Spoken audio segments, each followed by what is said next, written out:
नमस्कार दोस्तों, आपका अपना स्वागत है स्टडी विद नीरज चैनल पर।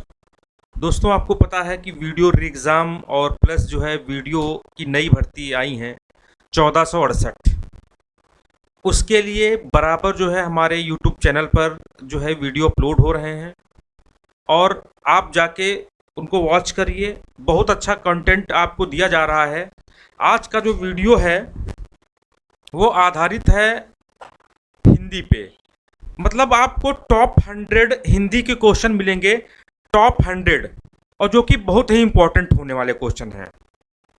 इतने इंपॉर्टेंट क्वेश्चन हैं, आप पढ़ेंगे तो आपको लगेगा आपको कम से कम मैं 300 क्वेश्चन हिंदी के प्रोवाइड करूंगा और आप उसी से देखना। कम से कम जो है 50 क्वेश्चनों में 40 लगभग 40 प्रश्न आपको वहां से मिलने की पूरी संभावना रहेगी। तो इसके पहले आप हमारे चैनल पर नए आए हैं तो चैनल को जरूर सब्सक्राइब कर लीजिए, शेयर करिए, कमेंट करिए वीडियो कैसा लगा। चलिए अपने दोस्तों में जरूर भेजिए। चलिए हम स्टार्ट करते हैं। ठीक है, क्वेश्चन नंबर 1 देख लीजिए, बहुत ही इंपॉर्टेंट प्रश्न है। अन्वेषण का शुद्ध संधि विच्छेद क्या है? अन्वेषण का शुद्ध संधि विच्छेद क्या है मैं आपको बता दूं। अन्वेषण, ठीक है, अन्वेषण कौन सी संधि है ये भी मैं आपको बताऊंगा। पहचानने का तरीका मैं आपको बताऊंगा, कैसे जो है आप पहचानोगे। तो देख लो, सबसे पहले इसको हम तोड़ेंगे और तोड़ने के बाद क्या निकलेगा वो भी मैं आपको बताऊंगा। तो सबसे पहले दूसरे नंबर पर देखो, आधा ना लगा है। क्या लगा है? आधा ना। आधा ना लगा है, बिल्कुल लगा है। तो जब आधा मात्रा लगा होता है, जब आधी मात्रा लगी होती है, चाहे वो आधा ता हो, चाहे वो आधा ना हो, चाहे आधा का हो, तो जब आधा मात्रा लगा होगा, ध्यान रखना, तो सबसे पहले वो जाएगी आपकी यण संधि में। कौन सी? यण संधि में। ठीक है, अब इसी से मैं आपको बता दूं, जैसे हमने कहा अत्याचार, देखो आधा मात्रा लगा, बिल्कुल लगा, तो ये यण संधि हो गई। ये तो आप जान लीजिए कि दूसरी पोजीशन पर जब आधा अक्षर आता है या आधा वर्ण आए तो वहां पर यण संधि होती है। चाहे अन्वेषण, आप अन्वेषण ही ले लीजिए, ठीक है, ये हो गया। चाहे आप अभ्युदय लेगी, अभ्युदय ले लीजिए, ये आपकी हो गई। तो आधा मात्रा आएगा तो यण संधि हो जाएगी। अब इसको हम तोड़ते हैं, ठीक है, तोड़ते हैं अन्वेषण को। अन्वेषण को तोड़ते हैं। अब देखो, सबसे पहले ये जब ये एक मात्रा ऊपर लगी, बात को पहले समझिएगा, दिमाग में बैठा लीजिएगा। ये नहीं कि मतलब तुरंत काम खत्म हो जाए। ये देखिए, एक मात्रा, देखो एक होता है अय, एक होता है अय, ए अय होता है।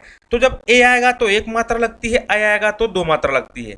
तो यहाँ पर क्या है? एक मात्रा है तो ये लगेगा, श्योर है। तो इसकी जगह जो है हम ये वाला लिख देते हैं और ये ऐषण हो जाता है प्लस। अब देखिए, अब ये क्या है? ठीक है, ये क्या है? ना है ना, ठीक। तो देखिए, अनु धन ऐषण। अब ये छोटा ऊ है, छोटा ऊ है कि नहीं है? प्लस ए। अब छोटा ऊ और ए मिला के आप पढ़ेंगे तो क्या होगा? वे वे वे, ये वे निकल रहा, निकल रहा कि नहीं निकल रहा? तो इस प्रकार देख लीजिए, इसका जो संधि विच्छेद है वो डी नंबर होगा, अनुधन ऐषण। आप समझ गए होंगे, समझ गए होंगे मेरे बच्चों। चलिए आगे बढ़ते हैं दोस्तों। देख लीजिए, बहुत इंपॉर्टेंट प्रश्नों की सीरीज है ये। ठीक है, देखिए, प्रत्येक शब्द में कौन सी स्वर संधि है? अब अभी अभी तुमको हमने बताया था मेरे बच्चों कि आधा अक्षर है, तो आधा अक्षर के लिए यण संधि। अगर हम इसको तोड़ेंगे, अगर हम इसको तोड़ेंगे मेरे बच्चों, तो देखिए ये आधा ता है कि नहीं? इसको हम क्या कहते हैं? पूरा ता बना देते हैं और छोटी की मात्रा लगा देते हैं और इसको ये कर देते हैं प्लस एक। एक की मात्रा है तो एक ए ही तो रहेगा, अगर दो होती तो हम आई कर देते। समझ रहे हो ना? तो ये क्या हो जाएगा मेरे बच्चों? ये हो जाएगा यण संधि। अभी हमने पीछे इसको देखो, यण संधि की क्या पहचान है? आधा मात्रा, आधा मात्रा पहचान है। ये आपको मैं बता दूं, कोई भी आधा मात्रा हो सकती। गुण संध की ऊपर एक मात्रा जैसे हमने कहा रमेश, बिल्कुल सही। वृद्धि संध की ऊपर दो मात्रा जैसे हमने कहा सदैव, ठीक। अयाधि संध की हमने आपसे कहा था कि पवन, पावन, पावक, नयन, नायक, गायक, नाविक, शयन, ये कुछ ऐसे शब्द हैं जो आपको अयाधि संधि में मिलेंगे और ये ऐसे शब्द हैं जो बराबर बराबर किसी ना किसी एग्जाम में पूछे जाते हैं, ठीक। अब तोड़ने का इसका तरीका क्या होता है मैं कई बार आपको बता चुका हूं। जैसे हमने पवन को तोड़ना है और हमको पावन, पावन को तोड़ना है। इसको तोड़ने के भी कई तरीके मेरे बच्चों होते हैं। वो तरीके क्या होते हैं देखिए। अब देखिए, इसको हम ओ और औ दोनों में तोड़ सकते हैं। तो देखिए यहां पर इसको हम ओ पहले कर लेते हैं, नहीं तो आप लोग कंफ्यूजन में चले जाएंगे, ठीक है, ठीक, ध्यान रखना, ठीक। अब देखिए पवन को कैसे तोड़ेंगे। अब इसमें कोई मात्रा लगी है। अगर हम नियम पे जाएंगे तो नियम आपको समझने में देर लगेगी, लेकिन हमको नियम को थोड़ा दूसरे हिसाब से देखना है। जैसे पवन है तो इसको हम ओ में तोड़ें, हम चलो ओ में तोड़ देते हैं। ओ देखो, ओ की मात्रा आ गई, धन, अन्न। अब देखो औ में तोड़ते हैं, देखो पौ, धन, अन्न, देखो दो मात्रा आ गई। लेकिन हम ये, आप ये समझ लेना, मैं आपको समझाना क्या चाहता हूं, एक बात जरूर ध्यान रखना कि अगर लिखा है पवन, अगर लिखा है पावन, तो इसमें कोई मात्रा नहीं है। जब कोई मात्रा नहीं होती है तो इसको हम एक मात्रा में तोड़ देते हैं, पो, धन, अन्न। जब कोई मात्रा नहीं तो एक मात्रा में तोड़े, जब एक मात्रा है तो इसको हम दो मात्रा में तोड़ देंगे, पौ, धन, अन्न। सारी प्रक्रिया इसी पे आधारित है। इसको आप तोड़ सकते हैं बारी बारी से, इतना आप ध्यान रखना। चलिए आगे बढ़ते हैं, देख लीजिए, बहुत इंपॉर्टेंट प्रश्न है। निम्नलिखित में से वृद्धि स्वर संधि कौन सी है। वृद्धि स्वर संधि कौन सी है। अभी मैंने आपको वृद्धि संधि पहचानने के नियम आपको मैंने बताए थे कि वृद्धि संधि को कैसे हम पहचानेंगे। तो मेरे बच्चों, जो हमने बात की थी वृद्धि संधि पहचानने की, वो हमने कहा था कि जिसपे दो मात्राएं आएंगी वो वृद्धि संधि हो गया। तो यहां पर देखो, इसमें दो मात्राएं नहीं है, इसमें दो मात्राएं नहीं है, इसमें दो मात्राएं नहीं है, इसमें दो मात्राएं हैं। तो आपको कुछ सोचने की जरूरत नहीं है, ये आपकी वृद्धि संधि है। ये आपकी कौन सी संधि हो जाएगी, ये आपकी हो जाएगी, देखिए दीर्घ संधि एक होती है। दीर्घ संधि में क्या होता है, जब बड़ा आ और बड़ी ई और बड़ा ऊ की मात्रा होती है तो वो दीर्घ संधि हो जाती है। देखो, बड़ा आ की मात्रा है तो दीर्घ संधि, बड़ी ई की मात्रा है तो दीर्घ संधि, बड़ी ई की मात्रा है तो दीर्घ संधि, ठीक है। चलिए आगे बढ़ते हैं, देख लीजिए, बहुत इंपॉर्टेंट प्रश्न, बहुत ही इंपॉर्टेंट प्रश्नों की श्रृंखला है। 100 प्रश्न मैं आपको बताऊंगा जो कि बहुत ही इंपॉर्टेंट होने वाले हैं। देशभक्ति में कौन सा समास है, देशभक्ति में कौन सा समास है। तो सबसे पहले बहुब्रीहि समास होता क्या है। बहुब्रीहि समास में जिसका हमें नया अर्थ पता चले, बहुब्रीहि समास में जिसका हमें नया अर्थ पता चले, क्या नया अर्थ जो है मालूम चले, वो जो है बहुब्रीहि समास होता है। कोई पद जो है प्रधान नहीं होगा इसमें। नया अर्थ मतलब, जैसे हमने कहा मुरलीधर, क्या कहा, मुरलीधर, तो मुरली को कौन धारण करता है भाई, मुरली को कौन धारण करता है, श्री कृष्ण। तो हमें नया अर्थ पता चला, बिल्कुल पता चला, तो ये क्या हो जाएगा, बहुब्रीहि समास हो जाएगा।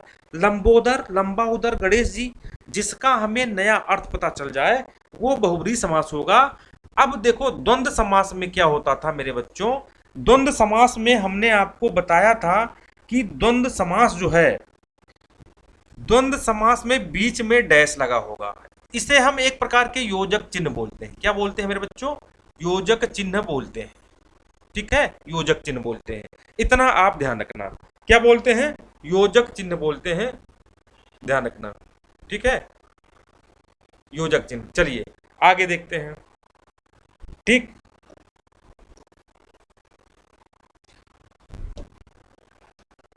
देखिए, अब द्वंद्व समास पहचानने की एक और ट्रिक होती है कि बीच में डैश लगा हो और विपरीतार्थक शब्द हो।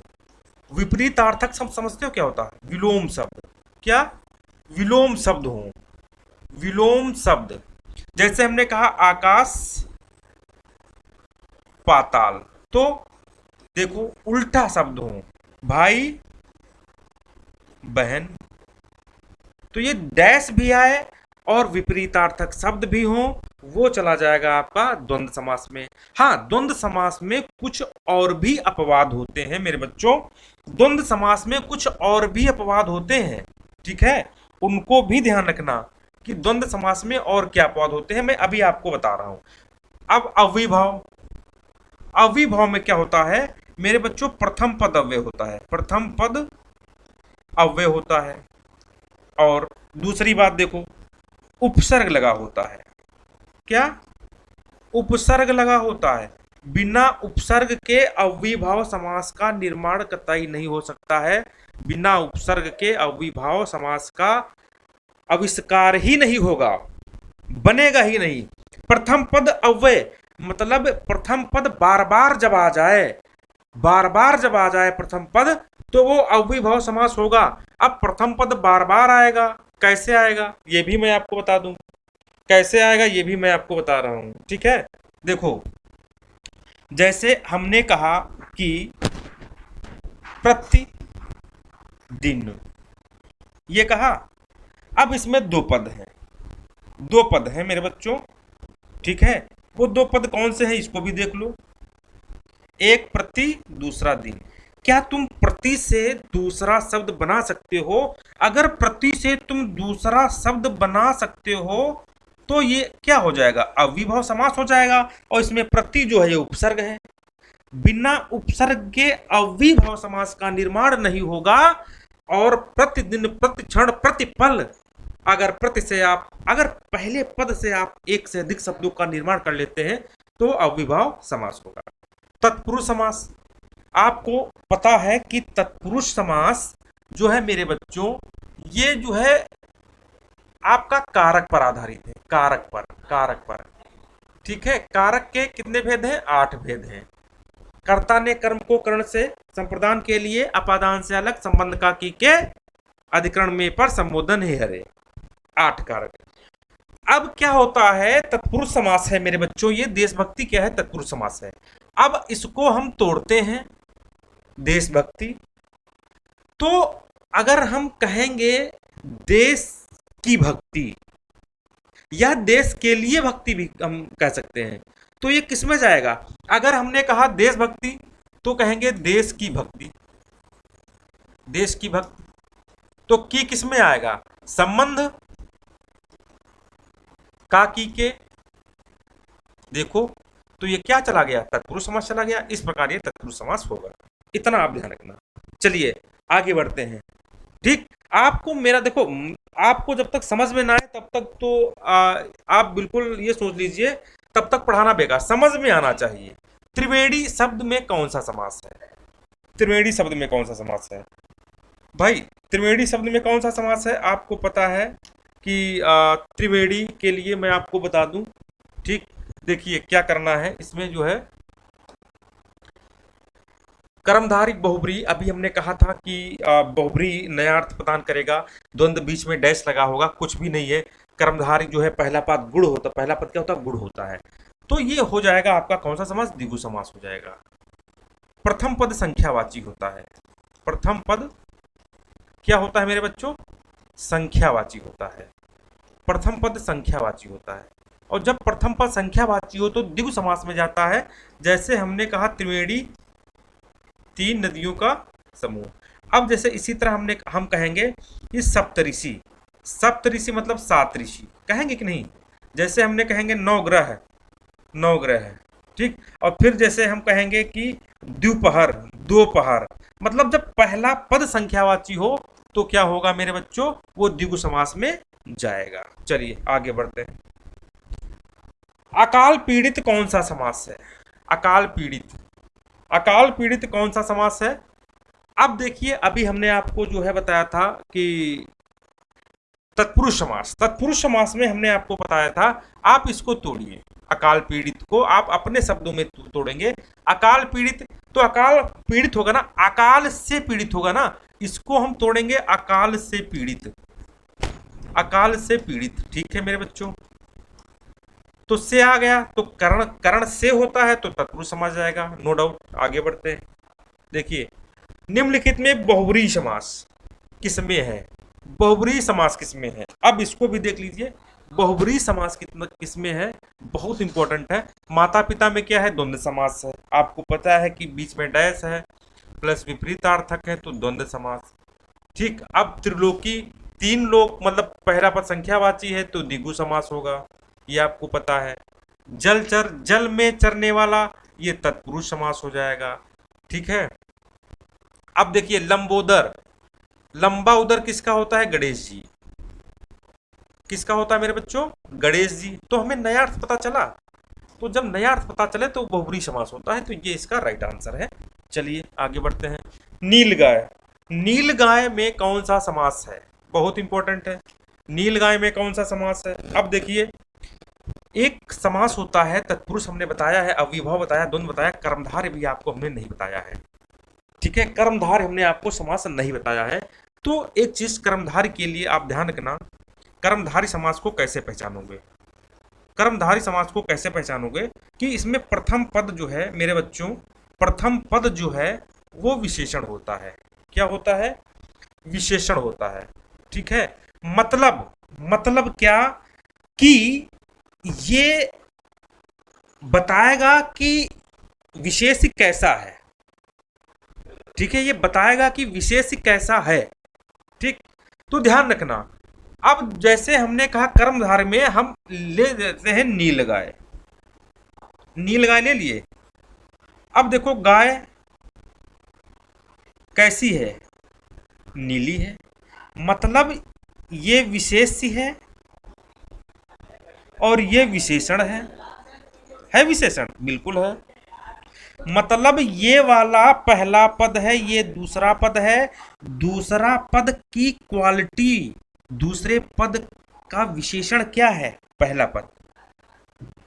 समझ गए, पहला पद है। तो इस तरीके से जब पहला पद विशेषण हो, दूसरा पद विशेष्य हो, तो वो कर्मधारय समास के अंतर्गत मेरे बच्चों जाता है। चलिए आगे बढ़ते हैं, देख लीजिए जय पराजय में कौन सा समास है। अभी मैं आपको बताए थे, अभी मैंने आपको बताया था मेरे बच्चों कि अगर बीच में डैश लगा है और जो है विपरीतार्थक शब्द है तो वो जाएगा आपका, किसमें जाएगा, द्वंद्व समास में जाएगा। किसमें जाएगा, द्वंद्व समास में जाएगा। चलो आगे बढ़ते हैं, देख लीजिए पीतांबर, पीतांबर मेरे बच्चों, पीतांबर, पीतांबर, पीत है अंबर जिसका, पीत है अंबर जिसका अर्थात विष्णु, मतलब नया अर्थ पता चला है तो आप बिल्कुल आप समझ आइए कि ये बहुब्रीहि समास होगा। चलिए आगे बढ़ते हैं। ठीक है, उपकूल में कौन सा समास है। अच्छा, अभी अभी हमने एक चीज आपको बताई थी कि पहला जब पद होता है वो आपका जो है उपसर्ग लगा हो, तो उपकूल है। चलो देखो उपकूल है, इसमें दो पद हैं, प्रथम पद द्वितीय पद। तो क्या आप प्रथम पद से दूसरा शब्द बना सकते हैं, उपकृत बन गया, तो इसका मतलब क्या है, इसका मतलब विभाव है और ये उपसर्ग लगा है। समझ जाओ पहचानने का तरीका। यथा शीघ्र में कौन सा समास है, जब पहले पद से एक से अधिक शब्द बन जाएं तो वो आपका अव्ययीभाव समास होता है। तो यहां पर लिखा है यथा शीघ्र, तो क्या यथा से दूसरा शब्द बन जाएगा, यथा समय बन गया, यथा कथित ये भी बन गया, यथा संभव ये भी बन जाएगा, तो क्या हो जाएगा, अव्ययीभाव समास। चलिए आगे बढ़ते हैं, देखिए हिंदी वर्णमाला में अंग और आह क्या है, अंग और आह क्या है। तो हिंदी वर्णमाला में अंग और आह जो है मेरे बच्चों, ये कहलाते हैं अयोगवाह। देखिए, अंग और आह क्या होते हैं? अयोगवाह होते हैं। बहुत इंपॉर्टेंट। संयुक्त व्यंजन आपको पता है, छात्रंज्ञा और स्रा। ठीक है, छात्रंज्ञा और स्रा। मतलब संयुक्त व्यंजन जो दो व्यंजनों से मिलके बने होते हैं, का प्लस शा हो जाता है छा, ता प्लस रा हो जाता है त्रा, जा प्लस इया हो जाएगा ज्ञा और स्रा प्लस रा हो जाएगा स्रा। ठीक है, आपको ये चीजें जो हैं, आप स्वर कितने होते हैं, व्यंजन 33 स्वर 11 होते हैं, ये तो आपका पता है। ठीक है, आगे बढ़ते हैं। तो इसका आंसर अयुग्वा होगा। देखिए आगे, देखिए महाप्राण मेरे बच्चों, महाप्राण। अब महाप्राण क्या है? महाप्राण क्या है देख लीजिए, इंपॉर्टेंट प्रश्न है।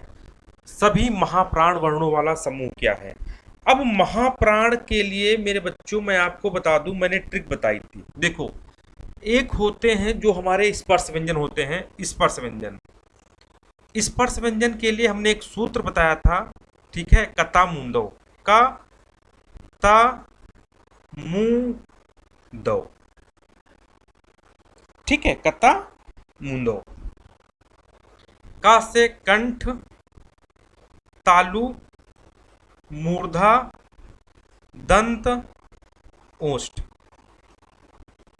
अब इनसे जो बोले जाने वाले वर्ण होते हैं वो होते हैं का, चा, टा, ता, पा। काखा, गा घा गा, चाछा, जा, चाछा, जा झाइया, टाठा, डाढ़ाड़ा, ताथा, दाधाना, पाफा, बाभामा। ठीक है, अब देखो, आपको महाप्राण बताना है। अब यहां पर मैं आपको मेरे बच्चों एक चीज क्लियर कर देंगे।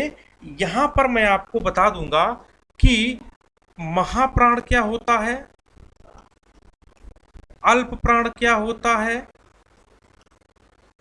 अघोष क्या होता है, सघोष क्या होता है। इससे इतने चीजों का निर्माण हो जाएगा और ये इतना इंपॉर्टेंट टॉपिक है कि यहां से एग्जाम में प्रश्न जरूर पूछे जाते हैं, बहुत पूछे जाते हैं। कैसे, देखिएगा मैं आपको बताता हूं।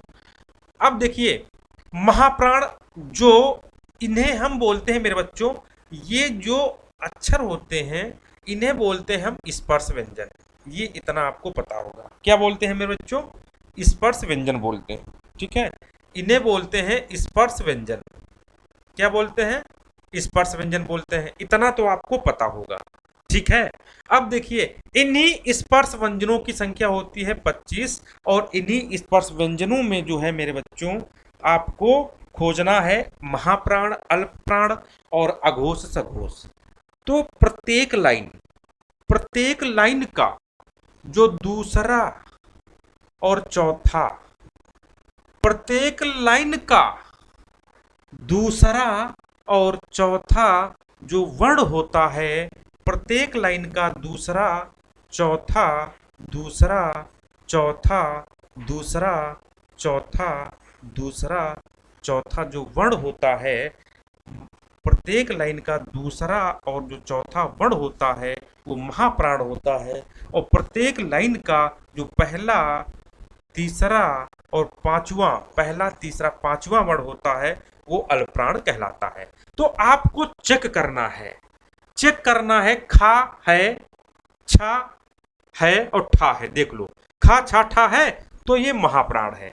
मतलब कोई भी क्वेश्चन आ जाए आप यहां से जरूर कर लेंगे। अच्छा, अघोष क्या होता है? अघोष पहला और दूसरा वर्ण, प्रत्येक लाइन का कंठ, ताल, मूर्धा, दंत, ओष्ठ, प्रत्येक लाइन का पहला, दूसरा, पहला, दूसरा, पहला, दूसरा अघोष होता है और तीसरा, चौथा, पांचवा वर्ण जो है वो सघोष होता है। आप समझ गए होंगे। चलिए आगे बढ़ते हैं। देखिए, निम्नलिखित में ऊष्म व्यंजन कौन सा है? ऊष्म व्यंजन, ऊष्म व्यंजन मेरे बच्चों आपको पता है कि जब मुंह से, जब हम ऐसे व्यंजन जिनको मुंह से बोलने पर जो है वायु ज्यादा निष्कासित होती है, उन्हें हम ऊष्म व्यंजन बोलते हैं। क्या बोलते हैं? उन्हें हम ऊष्म व्यंजन बोलते हैं। ठीक है, देखिए सा, सा, सा। इनको बोलने से ज्यादा वायु निकलेगी तो इन्हें हम ऊष्म व्यंजन बोलेंगे। चलो नेक्स्ट, सही कथन चुनिए, सही कथन चुनिए। देखिएगा, या और वह ध्वनियां अर्धस्वर कहलाती हैं। व्यंजन का उच्चारण बिना स्वर की सहायता से हो सकता है? नहीं, ये तो गलत है।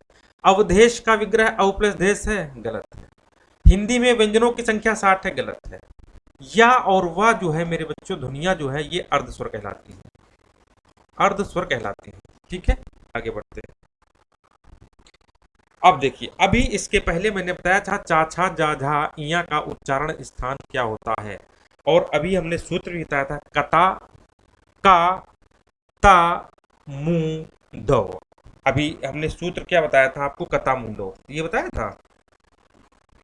देखो, आप देखिए कता मुंडो में जो है का चा टा ता पा ये लाइन आएंगी। ठीक है, तो चाछा वाली लाइन देखो तालू से बोली जाएगी। तालू कहाँ? ये है। चलो आगे बढ़ते हैं।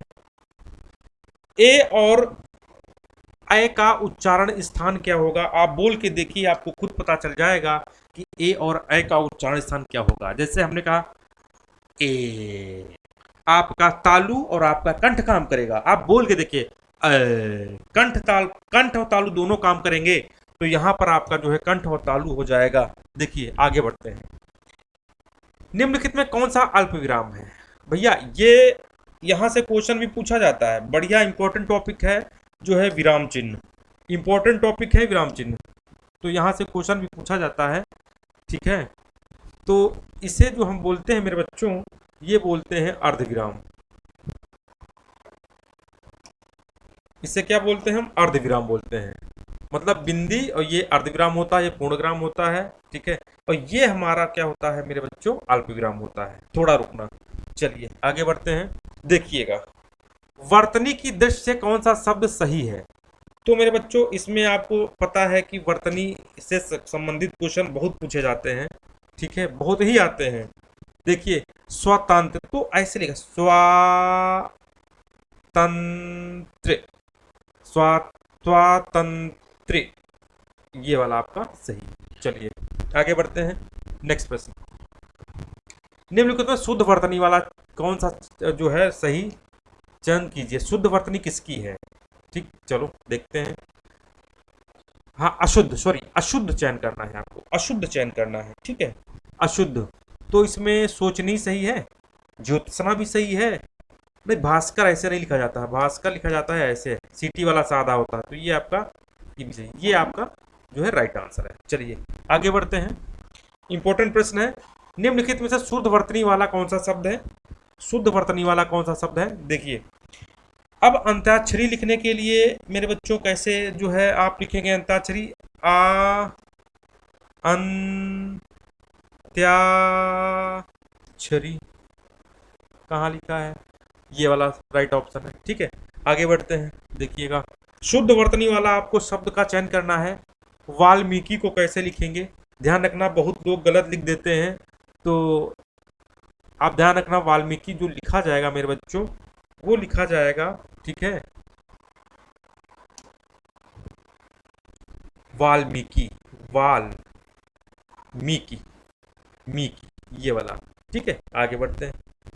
देखिएगा, फिर है निम्नलिखित शुद्ध वर्तनी की दृष्टि से कौन सा शब्द युग्म शुद्ध है? अच्छा, बहुत इंपॉर्टेंट क्वेश्चन है, कई बार परीक्षाओं में पूछा गया है। लोग पता नहीं बारात जाते हैं, बसंत होते हैं, बसंत पंचमी आता है, बारात बारात, तो इसमें लोगों को कंफ्यूजन बहुत हो जाता है। लोगों को मेरे बच्चों कंफ्यूजन बहुत हो जाता है कि कौन सा शब्द जो है, कौन सी शब्द सही होगी मेरे बच्चों। तो इसमें देखते हैं बारात और बसंत, ये रॉन्ग है, ये शुद्ध वर्तनी नहीं है। बारात और बसंत ये शुद्ध वर्तनी नहीं है। बारात और वसंत ये शुद्ध वर्तनी नहीं है। होता है बारात, बारात होता है और होता है वसंत, ये शुद्ध वर्तनी है। ठीक है, आगे बढ़ते हैं, देख लीजिए बहुत इंपॉर्टेंट प्रश्न। शुद्ध शब्द का चयन कीजिए। शुद्ध शब्द का चयन करना है मेरे बच्चों, और शुद्ध शब्द इसमें क्या होगा, जिजीविषा को कैसे लिखा जाता है, तो जिजीविषा ये राइट आंसर है। चलिए आगे बढ़ते हैं, इंपॉर्टेंट प्रश्न है, चलिए देखते हैं। शुद्ध वर्तनी का चयन करना है। रासायन विज्ञान तो आप पढ़े होंगे, रासायन, रासायन विज्ञान पढ़े हो, तो रासायन मतलब जो है इसका ये रासायनिक ही शुद्ध होगा। आगे बढ़ते हैं, चलिए देखते हैं। अनुरक्ति का विलोम क्या होगा, तो अनुरक्ति का विलोम मेरे बच्चों होता है विरक्ति। अनुरक्ति का विलोम क्या होगा मेरे बच्चों, विरक्ति, ध्यान रखना। आगे बढ़ते हैं, ठीक, देख लीजिए। अनुलोम का विलोम क्या होगा, अनुलोम का विलोम मेरे बच्चों क्या होगा, सुलोम, अनुलोम, ये अनुलोम का विलोम होता है प्रतिलोम। आगे बढ़ते हैं, देखिए। अंतर्मुखी का विलोम क्या होगा, अंतर्मुखी का विलोम होगा बहिर्मुखी, क्या होगा, बहिर्मुखी होगा। अंतर्मुखी का विलोम क्या होगा मेरे बच्चों, वो होगा बहिर्मुखी, क्या, बहिर्मुखी होगा। ठीक है, आगे बढ़ते हैं, ठीक, देख लीजिए। अर्वाचीन शब्द का विलोम होगा, अर्वाचीन शब्द का विलोम क्या होगा, अर्वाचीन शब्द का विलोम होगा प्राचीन। आ जाइए, देखिए आ गया, अर्वाचीन का विलोम होगा प्राचीन। आगे बढ़ते हैं, देख लीजिए। अथ का विलोम क्या होगा, अथ का विलोम होता है इति। आ जाइए, अथ का विलोम क्या होता है, इति। अथ का विलोम क्या होता है मेरे बच्चों, इति होता है। ठीक, आगे बढ़ते हैं, देख लीजिए। अपशकुन का विलोम क्या होता है, अपशकुन, अपशकुन का जो विलोम होता है वो होता है शकुन, क्या, शकुन। अपशकुन का विलोम क्या होता है मेरे बच्चों, वो होता है शकुन। चलिए आगे बढ़ते हैं, देख लीजिए। उत्थान का विलोम शब्द क्या है, उत्थान का विलोम शब्द क्या है, उत्थान का होता है पतन। आगे बढ़ते हैं, देख लीजिए। उत्कर्ष का विलोम क्या है, उत्कर्ष का विलोम क्या है, अपकर्ष है। आप बचपन से पढ़ रहे होंगे, ये सारे प्रश्न जो है कई बार परीक्षाओं में रिपीट होने वाले प्रश्न हैं, सारे प्रश्न कई बार परीक्षाओं में रिपीट होने वाले मेरे बच्चों प्रश्न हैं। आगे आइए। तामसिक, आप सुने होंगे, जाने होंगे कि तामसिक का विलोम क्या होता है, तामसिक का विलोम क्या होगा, तो तामसिक का विलोम जो होता है मेरे बच्चों वो होता है सात्विक, क्या होता है, सात्विक। तामसिक का विलोम होगा सात्विक, आपको पता है। चलिए नेक्स्ट प्रश्न। ऋजु, ऋजु का विलोम क्या है, ऋजु का विलोम क्या है, देख लीजिए। ऋजु का विलोम क्या है, तो ऋजु का विलोम जो है सरल है, सीधा है, त्रिकोण है, क्या है, ऋजु का है वक्र। ऋजु का विलोम क्या होगा मेरे बच्चों, वक्र होगा। चलिए आगे बढ़ते हैं, ठीक है, देखिए। जंगम का विलोम क्या होगा, जंगम का विलोम क्या होगा, तो जंगम का जो विलोम होगा वो होगा स्थावर, क्या होगा, स्थावर। चलिए नेक्स्ट प्रश्न पे बढ़ते हैं, 39 नंबर है, 39। अनाज का पर्यायवाची शब्द क्या है, अनाज का पर्यायवाची शब्द क्या है, तो अनाज का जो पर्यायवाची शब्द है वो है शस्य, शस्य मिश्र जो है अनाज होता है। चलिए नेक्स्ट प्रश्न देखते हैं, 40 नंबर पे आ गए हैं हम। निम्न में एक देवता का पर्यायवाची नहीं है, देवता का पर्यायवाची क्या नहीं है, निर्जर मिश्र देवता होता है, त्रिदश मिश्र देवता होता है, गिरवाण मिश्र देवता होता है, किंकर मिश्र देवता नहीं होता है। आगे बढ़ते हैं, चलिए इंपॉर्टेंट प्रश्न, बहुत ज्यादा। जानवी शब्द का पर्यायवाची क्या है, जानवी शब्द का पर्यायवाची क्या है, तो जानवी शब्द का पर्यायवाची कुमुदिनी नहीं है, रश्मि नहीं है, नलनी नहीं है, मंदाकिनी जो है जानवी शब्द का पर्यायवाची होता है। आगे बढ़ते हैं, इंपॉर्टेंट प्रश्न। नैसर्गिक का पर्यायवाची क्या है, नैसर्गिक का पर्यायवाची मेरे बच्चों है प्राकृतिक, क्या है, प्राकृतिक। आगे बढ़ते हैं, कृत्रिम आपका जो है विलोम शब्द हो जाएगा। जीव का पर्यायवाची क्या है, जीव का पर्यायवाची मेरे बच्चों है, वचन तो कतई नहीं होगा, ध्वनि नहीं होगा, रसना। जीव का पर्यायवाची रसना है, क्या है? रसना है। नेक्स्ट प्रश्न, आगे बढ़ते हैं। पार्थिव क्या होता है? पार्थिव देख लीजिए, पार्थिव क्या होता है?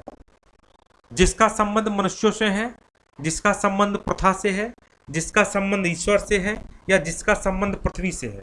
यस, जिसका संबंध पृथ्वी से है उसे हम पार्थिव कहते हैं। 45 नंबर, जंगल में लगने वाली आग को क्या कहते हैं? भाई जंगल में जो आग लगती है उसके लिए एक शब्द जो है क्या रहेगा? वनाग्नि, जठराग्नि। भाई जठराग्नि मतलब जो है दूसरी चीज होता है। इसमें जो है दावानल जो होती है ये जंगल में लगने वाली आग को कहते हैं। ठीक, आगे बोलते हैं।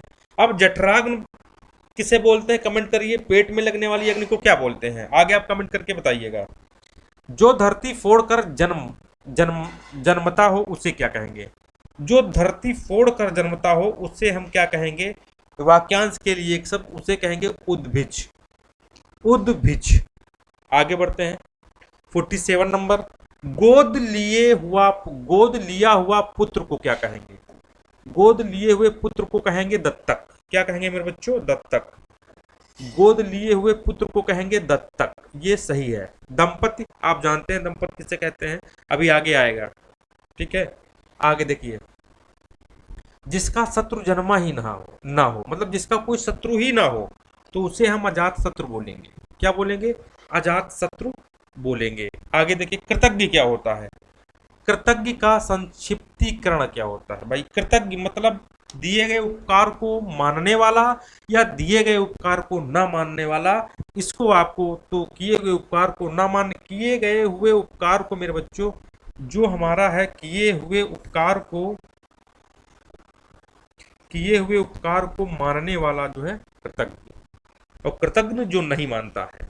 चलिए, कम बोलने वाले को क्या बोलते हैं? जो कम बोलता है उसे हम क्या, जो बहुत सी भाषाओं को जानता है उसे हम बहुभाषी बोलते हैं। जो कोई भी भाषा नहीं बोलता उसे हम, जो कठोर भाषा बोलता है, मृदुभाषी। मितभाषी मतलब जो है कम बोलने वाला होता है। ये राइट आंसर है। चलिए नेक्स्ट प्रश्न पे आते हैं। 51, पुरुष एवं स्त्री का जोड़ा क्या कहलाता है? अभी पिछली हम बताए थे दंपत्ति। भाई पुरुष और स्त्री का जो जोड़ा होता है वो दंपत्ति कहलाता है। क्या कहलाता है मेरे बच्चों? दंपत्ति कहलाता है। ठीक, आगे बढ़ते हैं। नेक्स्ट प्रश्न 52 नंबर, दीन दिन और दीन, दिन और दीन शब्द युग्म में जो है आपको सही अर्थ बताना है। ठीक है, दिन और दीन। अब देखो, दिन मिस होता है दिवस, तो ये दिवस इधर है, यही सही हो जाएगा। और दीन मिस होता है गरीब, ए राइट आंसर हो जाएगा। आगे बढ़ते हैं। 53 नंबर, अंधे को दीपक दिखाना, मुहावरे का अर्थ चुनिए। अंधे को दीपक दिखाना, मुहावरे का अर्थ क्या है? ठीक है, तो अंधे को रास्ता रोशन कर देना, ना समझ को उपदेश देना, ना समझ को रोशनी देना, अंधे की सहायता करना, ना समझ को उपदेश देना। इसका राइट आंसर है ना समझ को उपदेश देना। चलिए आगे बढ़ते हैं। कच्चा चिट्ठा खोलना, कच्चा चिट्ठा खोलना, उपयुक्त अर्थ क्या? इसका क्या होगा उपयुक्त अर्थ? सारा भेद खोल देना, कच्चे काम को पक्का करना, भेद छिपाना, कान का कच्चा होना। इसका राइट आंसर है सारा भेद खोल देना। चलिए 55 नंबर पे आते हैं। गुड़ गोबर होना, गुड़ गोबर कर देना, मुहावरे का उचित अर्थ क्या है? चलो, कोई बखेड़ा खड़ा करना, गायब कर देना, बना बनाया काम बिगाड़ देना, अपनी हानि करके फौज उड़ाना। बना बनाया काम बिगाड़ देना इसका राइट आंसर है। चलिए नेक्स्ट प्रश्न पे आते हैं। 56 नंबर देख लीजिए। 56 नंबर पे आते हैं हम लोग।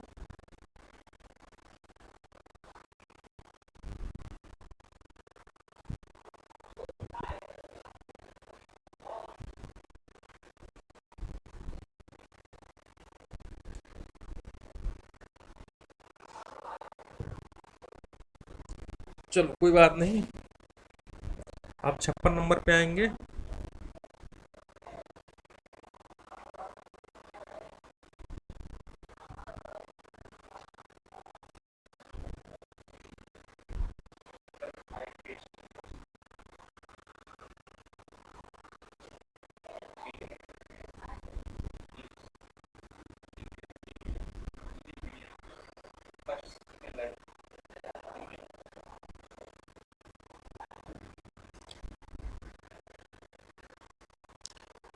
हम गुड़ गोबर करने पे थे, ठीक है।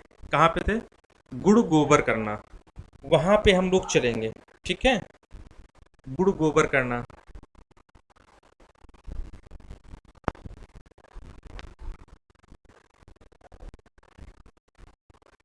ये हो गया था। रिजु का हो गया था, हाँ ये भी हो गया था। कम बोलने वाला हो गया था, ये भी हो गया था। ये भी हो गया था। अंधे को दीपक दिखाना हो गया था। कच्चा चिट्ठा खोलना हो गया था। यस, गुड़ गोबर करना, बना बनाया काम बिगाड़ देना था। इसके बाद था हमारा सावन हरे न भादों सूखे। सावन हरे न भादों सूखे। चलिए देखिए, अच्छा, सावन में हरा और भादों में सूखा, ना सावन में हरा ना भादों में सूखा, असंभव बात, सदा एक सी दशा। इसका मतलब है सदा एक सी दिशा। ये इंपॉर्टेंट है आपका, ठीक है, ध्यान रखना। चलिए आगे बढ़ते हैं। आंखें भराना, आंखें भराना मतलब क्या होता है? आंखें भराना मतलब आंसू आ जाना। क्या आ जाना? आंसू आ जाना। इसका राइट आंसर है आंसू आ जाना। आंखें भर आना, आंसू आ जाना। आगे बढ़ते हैं। मुहावरे का अर्थ बताइए।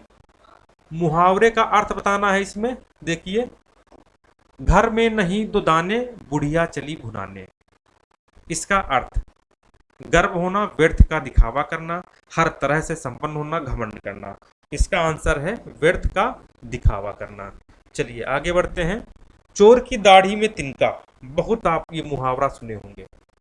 चोर की दाढ़ी में तिनका, तो इसका अर्थ क्या? अपराधी का अपनी दाढ़ी खुजलाना, अपराधी का शंकाग्रस्त होना, अपराधी की पहचान हो जाना, अपराधी का अपनी पहचान छिपाना, अपराधी का शंकाग्रस्त रहना। इसका आंसर है। आगे बढ़ते हैं, देख लीजिए इंपॉर्टेंट प्रश्न। पबारा होना क्या अर्थ है? पबारा होने का क्या अर्थ है? तो पबारा होने का अर्थ इसमें क्या है मेरे बच्चों? बहुत इंपॉर्टेंट प्रश्न है, जो है अत्यधिक लाभ होना। यस, अत्यधिक लाभ होना पबारा होने का मतलब है। अत्यधिक लाभ होना पबारा होने का मतलब हो। ठीक, आगे राज्यपाल कौन सी संज्ञा है? राज्यपाल, हमने कहा कि देखो इसको थोड़ा समझ लो। हमने कहा कि राज्यपाल, ये शब्द है राज्यपाल, ठीक है, राज्यपाल। हमने कहा इस समय राज्यपाल कौन है? आनंदीबेन पटेल है, ठीक है, श्रीमती आनंदीबेन पटेल। तो ये नाम हो गया, ये क्या है? नाम है राज्यपाल का। तो ये व्यक्ति है, तो ये व्यक्तिवाचक हो जाएंगी, व्यक्तिवाचक हो जाएगा। ये राज्यपाल शब्द जो है ये जातिवाचक है, क्योंकि इसमें जो है राज्यपाल में कोई भी राज्यपाल, कोई आदमी बन सकता है, बहुत सी आदमी बन सकते हैं। तो राज्यपाल क्या है? ये जातिवाचक है। व्यक्तिवाचक में नाम आता है, भाववाचक में भाव आता है, समूहवाचक में दो लोगों का समूह, दो से अधिक लोगों का समूह भाववाचक हो जाएगा, ये समूहवाचक हो जाएगा। जैसे हमने कहा समूह, प्रदर्शनी, रेला, हुजूम, जत्था, बहुत सारे लोग आ जाएंगे, बाजार, मेला, ठीक है। आगे देखिए,